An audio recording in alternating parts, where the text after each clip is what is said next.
আসসালামু আলাইকুম প্রিয় খামারি ভাইরা।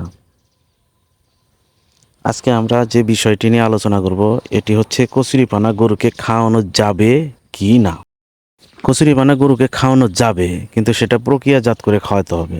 আর কাঁচা কচুরিপানা অতিরিক্ত খাওয়ালে এটা আপনার বদহজম, পাতলা পায়খানা, পুষ্টিহীনতা, দুধের উৎপাদন ও মাংসের মান কমে যেতে পারে। তবে প্রক্রিয়াজাত করে, যেমন রোদে শুকিয়ে বা সাইলেন্স বানিয়ে অন্য দানাদার খাদ্যের সাথে মিশিয়ে খাদ্যের বিকল্প হিসেবে গোখাদ্য হিসেবে ব্যবহার করা যাবে। কাঁচা কচুরিপানায় প্রায় 90 থেকে 95% পানি থাকে।